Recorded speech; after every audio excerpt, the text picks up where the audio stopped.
Hello tout le monde, bienvenue dans cette nouvelle vidéo, bienvenue sur ma chaîne pour celles qui éventuellement débarqueraient sur cette première vidéo.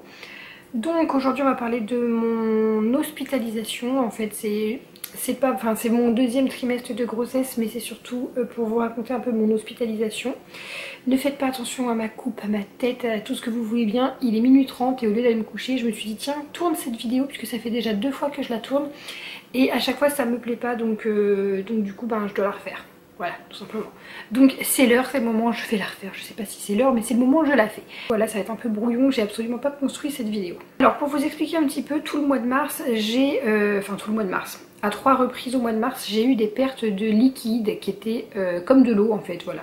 Le matin, à chaque fois, je me réveillais avec de l'eau en fait dans mes sous-vêtements, mon pyjama ou parfois dans le lit.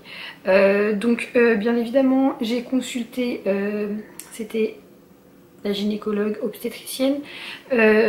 Suite à ça, la première fois, elle m'a dit que tout était normal. On a fait un petit test parce qu'en fait à l'échographie on a vu qu'il y avait peu de liquide pour le bébé, donc on s'est dit que j'avais sans doute une fissure, en fait une fuite de liquide amniotique. Les tests qu'ils font, c'est un petit coton-tige qu'on vous insère en bas, là où ça coule. Et si c'est 2 barres, c'est positif, sinon c'est que c'est pas ça. Donc à chaque fois c'était négatif. Il faut savoir que je l'ai su après dans un autre hôpital où j'ai été transférée, mais ces tests ne sont pas fiables en fait. Donc voilà, super. Donc c'était négatif, du coup rien d'alarmant.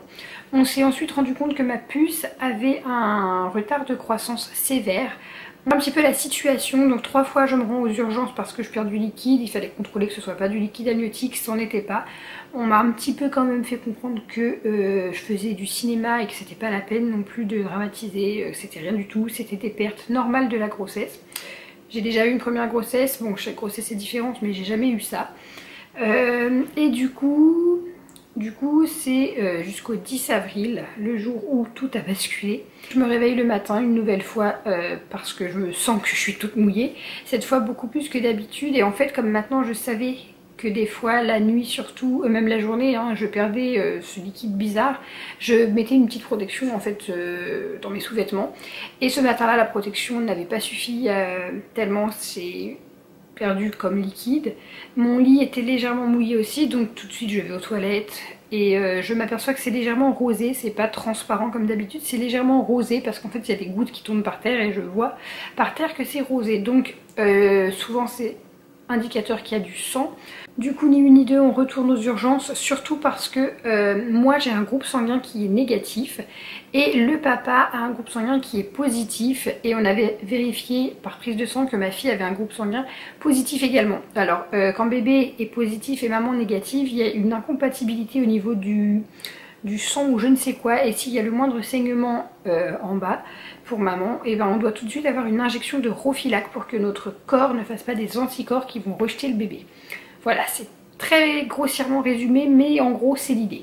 Donc je me rends à l'hôpital dans le but d'avoir une injection de Rofeelac, puisque pour moi il y avait du sang vu que c'était rosé. La nana, pas très aimable, me fait le test avec son foutu coton-tige qui est négatif. Donc elle me dit non, c'est pas une perte de liquide, rentrez chez vous, tout est normal,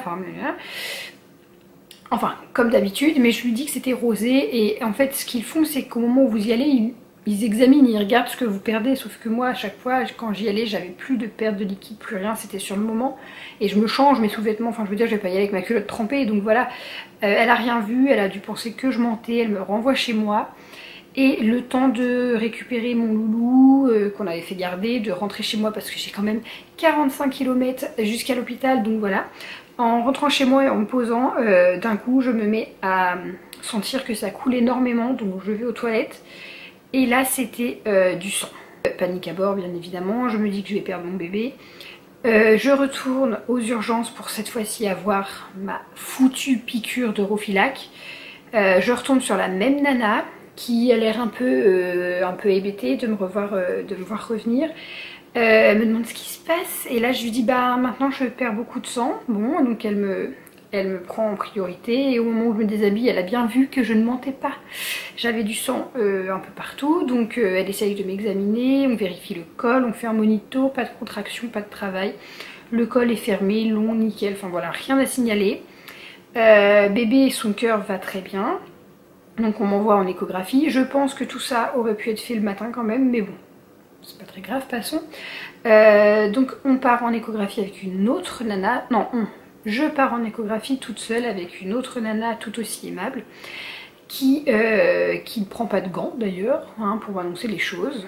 Et donc là, au moment de l'échographie, moi clairement sur son écran je vois absolument rien, ni la tête ni quoi, tout ce que je veux savoir c'est que mon bébé va bien. Et là elle me dit effectivement vous n'avez plus de liquide amniotique pour votre bébé. Donc je lui dis pardon, plus, elle me dit plus du tout, voilà, il y a plus de liquide, donc bébé peut pas rester hein, dans ces conditions.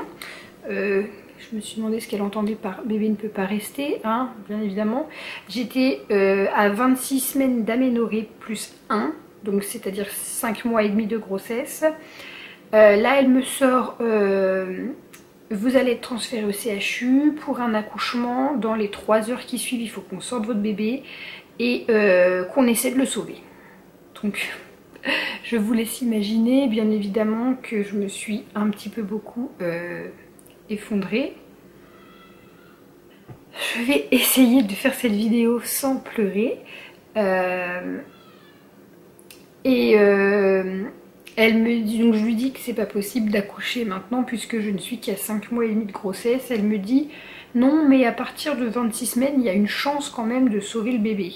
Oui, sauf que je suis à 26 plus 1, donc pour moi il n'y a aucun espoir de sauver mon bébé. On fait l'écho, on l'estime à 700 grammes. Voilà, c'est tout ce que je me souviens. Je sais qu'après je retourne dans la pièce où je retrouve Gauthier et Ethan qui comprennent pas ce qui se passe. Donc la nana leur explique pendant que moi je vide mon corps de toutes ses larmes. Et dans les minutes qu'on suivit, le SAMU est venu me chercher. Ils m'ont transférée d'urgence. Toute seule parce que Gauthier a dû du coup aller faire garder Ethan assez urgemment puisque du coup j'étais censée partir pour accoucher, donc il a prévenu tout le monde. Du coup j'arrive au CHU toute seule, en salle de naissance, toute seule, on me laisse toute seule.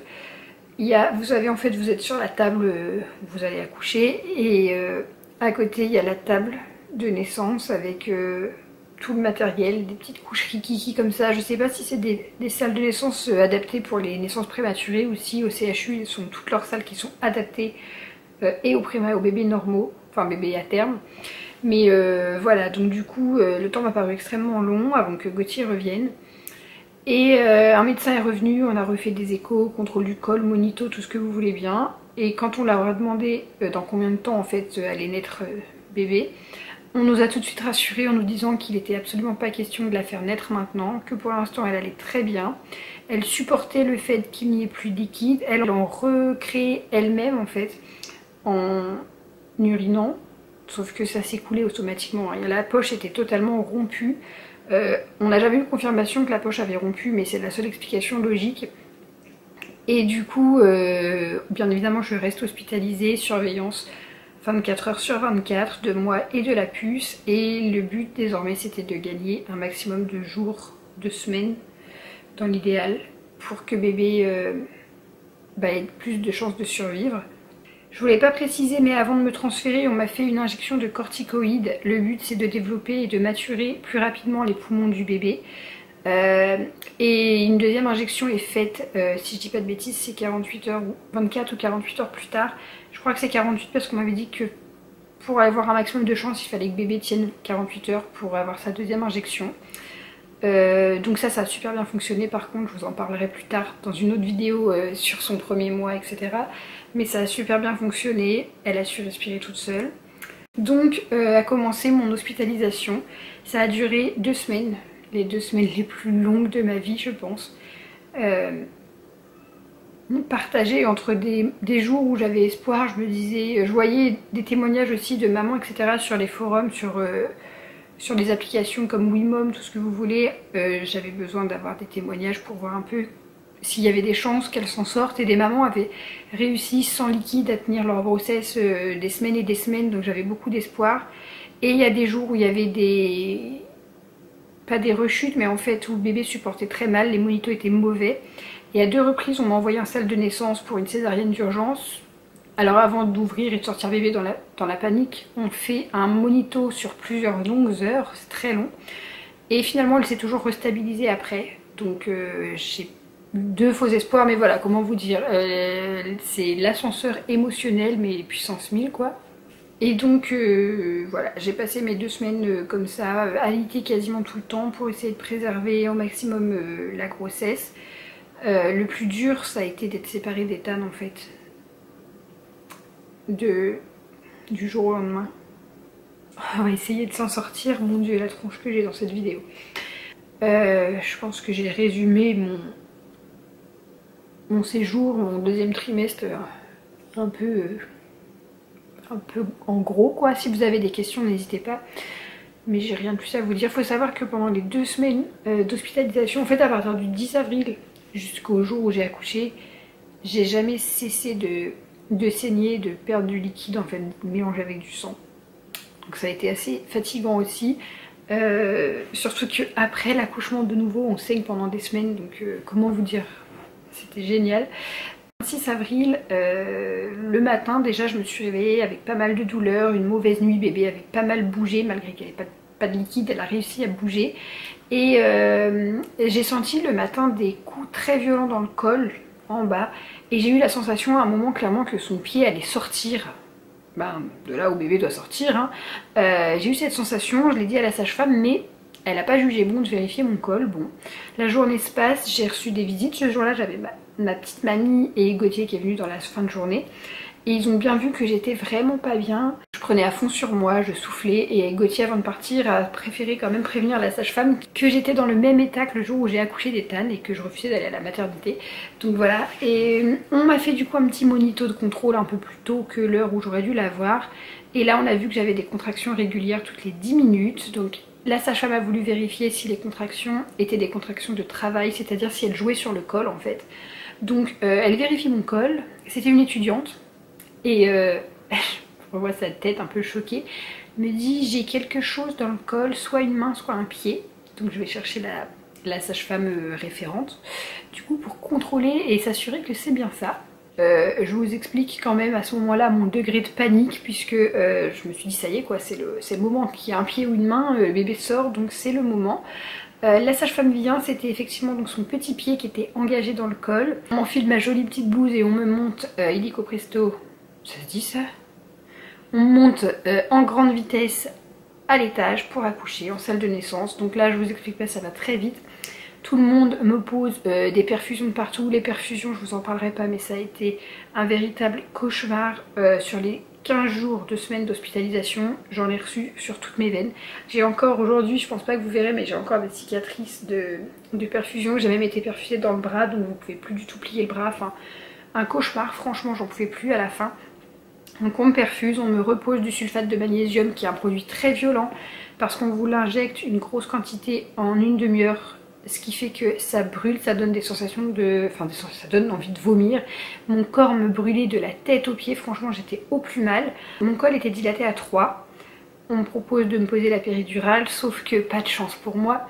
Je fais une petite montée de fièvre et donc quand on fait de la fièvre, il y a une suspicion d'infection, donc on ne peut pas avoir la péridurale. Bon, j'étais vraiment au plus mal, surtout qu'on venait de m'annoncer que bébé se présentait par le siège, pied engagé. Donc voilà, en fait je pense juste que j'ai fait un petit coup de chaud avec tout ce que je voulais encaisser d'un coup, genre vous allez accoucher très prématurément d'un bébé en siège sans péridurale. Ok, j'ai le droit d'avoir un petit coup de chaud, voilà. Donc du coup voilà, on laisse quelques heures s'écouler, quelques heures où je souffre extrêmement, où je meurs de faim et on amène des gâteaux à Gauthier, je trouve ça vraiment pas sympa. Finalement on décide de me poser la péridurale puisque ma température baisse un petit peu et on se rend bien compte que je dois pas avoir d'infection. Alors le risque quand vous avez une infection et qu'on vous pose une péri, c'est d'être paralysé. C'est très rassurant, hein. Pose de la péridurale. Comment vous dire? J'ai eu la péridurale pour mon premier accouchement. J'ai absolument pas senti l'aiguille, rien du tout, la péri c'était nickel. Alors par contre, elle n'a pas du tout été efficace. Donc je pense qu'elle a été très mal posée, j'ai extrêmement souffert. Là, comment vous dire, j'ai senti sa putain d'aiguille de je ne sais combien de centimètres me glisser de tout mon dos là jusqu'en bas de mes fesses. En plus j'avais l'impression qu'il luttait contre je ne sais quoi, enfin ça craquait, c'était abominable. j'ai vraiment eu très mal, c'était très dur de ne pas se crisper. D'ailleurs je me suis bloqué le dos et la nuque pendant 15 jours après ça tellement j'étais tendue. Mais par contre, la péridurale a été efficace comme jamais, j'ai dormi. Plus aucune douleur, rien du tout, je me suis endormie.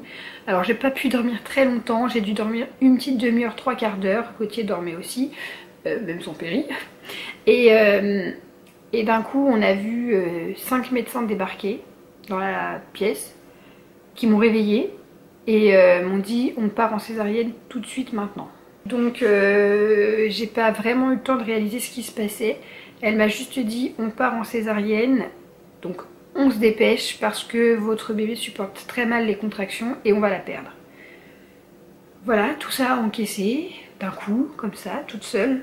Parce que Gauthier était encore dans les vapes, clairement. Et puis voilà.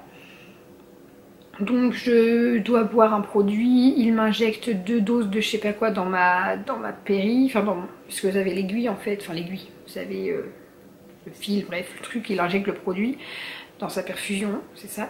Je me déplace de brancard, on m'emmène. Voilà, en toute urgence. Ça dure 2 secondes. J'ai pas le temps de voir Gauthier, quoi que ce soit. Je me suis vraiment sentie toute seule, j'avais très peur. En soi, j'avais pas spécialement peur de la césarienne, même si c'est pas quelque chose de très rassurant. J'avais surtout peur de comment allait être ma fille, de savoir si elle allait bien, si elle allait vivre, si elle allait être belle ou pas. C'est des choses complètement bêtes, mais avec Gauthier, on s'était dit qu'on voulait pas... Enfin, on voulait la voir bien sûr, mais pas la prendre en photo ni rien parce que on avait peur qu'elle soit pas terminée ou pas belle. Voilà, enfin, parce que quand vous êtes à 6 mois de grossesse, parce que du coup j'étais à 28 semaines plus 4, on avait estimé un bébé à 900 et quelques grammes. Enfin voilà, même si des reportages sur les prématurés, etc., j'en avais vu beaucoup. Quand ça vous tombe dessus, c'est différent. Quand c'est votre bébé, c'est différent. C'est dur. Pourtant, aujourd'hui, je sais qu'elle va très bien et que tout s'est bien passé, mais... Entre au bloc, il est à peu près 2 h du matin. On me fait encore changer de table. Ils me mettent du... Alors, avant de mettre le champ pour que vous voyez pas ce qui se passe, on me fout du produit sur le ventre, la biceptine, etc. Et là, moment de panique, c'est que je sens tout. Je leur dis, regardez, je bouge mes pieds, je bouge mes jambes. Enfin, je sens le produit, je sens ce que vous faites. Et... en gros, attendez quoi, me découpez pas maintenant. C'était vraiment la panique. Et elle me dit qu'ils n'ont pas le temps d'attendre en fait que le produit agisse plus parce qu'on va vraiment perdre bébé. Donc bah tu prends sur toi et ils mettent le champ et j'ai pas senti quand ils découpent, Dieu merci. Par contre j'ai senti quand ils écartent parce qu'ils font une incision. Mon incision fait à peu près ça. Ils l'ont fait très basse puisque comme elle était engagée, il a fallu aller la chercher en fait en bas. Et j'ai senti qu'ils ont écarté, genre j'ai l'impression qu'ils m'ont écarté jusqu'à la gorge, c'était atroce. J'ai eu extrêmement mal, je me souviens d'ailleurs que j'ai quand même pas mal crié. C'est assez barbare franchement, quand vous n'êtes pas en tout cas endormi suffisamment, c'est assez barbare. Ça m'a vraiment traumatisée. J'avais un monsieur qui est resté à côté de moi pour me dire un peu ce qui se passait. Alors il n'a pas eu besoin de me dire grand chose, il avait des lunettes. À un moment il a regardé par dessus et dans ses lunettes j'ai vu ce qui se passait. Une fois que ma fille est sortie, alors elle n'a pas pleuré. On m'a dit qu'on allait me la montrer vite fait. Et j'ai vu l'infirmière, ou je ne sais pas quelle est sa profession, s'approcher avec genre tenait comme ça, une tête toute petite mais trop belle, une belle petite tête. Donc voilà, j'ai pu lui faire un bisou, ça a duré 2 secondes, elle est partie avec et je l'ai pas revue avant la fin de journée. Donc après de la césarienne on aspire, machin, on referme, on recoue tout. À ce moment là j'étais anesthésiée, je sentais plus rien, donc ça c'était cool et je me suis endormie. Tellement bien que ce qui m'a réveillée en fait c'est mes propres ronflements. C'est très gênant. Voilà, après je suis envoyée en salle de réveil pendant 1 heure, une longue heure où je suis toute seule, où j'ai pas de téléphone, où j'ai rien. Ensuite je suis remontée en chambre, où je vais bien, je sens rien du tout, enfin voilà. Et on me dit de me reposer, et que Gauthier va revenir, il est avec la petite logiquement. Sauf que personne n'a aucune nouvelle, personne ne sait me dire si elle va bien, si elle a respiré, si elle est vivante, si elle est normale. Il s'est passé des heures, franchement je suis ressortie du bloc à 3h30 et Gauthier n'est arrivé qu'à 6h du matin. Donc tout ce temps où j'étais toute seule, où j'ai pas pu dormir bien sûr, où les douleurs de la césarienne étaient en train d'arriver puisque l'anesthésie, enfin la péri commençait à perdre de son effet. Donc voilà, tout ce temps où je me demandais juste si elle était vivante, si tout allait bien. C'était assez dur. Voilà. Et donc Gauthier est revenu me dire qu'elle allait bien, qu'elle faisait 1 kg, 36 cm. Donc j'étais très contente des 1 kg parce qu'on pensait vraiment pas les atteindre. Et il avait pas pris de photos, donc j'étais assez fâchée contre lui qu'il ait pas pris de photos. Et l'après-midi, on m'avait dit que si j'allais bien et que j'arrivais à me déplacer en fauteuil, je pourrais aller la voir. Donc bien sûr c'est ce qui a été le cas, j'ai pu me déplacer et aller la voir. J'ai été voir ma fille et... comment vous dire, elle était en réanimation, en réa néonate. Donc on rentre avec un masque, avec une blouse. Et en fait il y a un long couloir avant qu'on arrive à sa chambre et dans chaque chambre vous avez des grandes fenêtres et on voit en fait les couveuses, les bébés, tout ce que vous voulez. On regarde pas mais on regarde quand même et je voyais des bébés, des beaux bébés, des bébés même comme Théa pourrait être maintenant. Des bébés tout petits mais bien quand même. Et donc j'étais rassurée, j'avais vu des photos aussi, Gauthier finalement m'avait ramené des photos après et en photo ça paraît toujours plus grand qu'en vrai. Et j'arrive dans sa chambre. Ah, c'était horrible. Elle était si petite. Elle était branchée de partout bien sûr. Elle avait des lunettes parce qu'elle faisait la luminothérapie. C'est de la lumière bleue pour la jaunisse. Elle avait un gros masque à oxygène. Un bonnet pour tenir ce masque.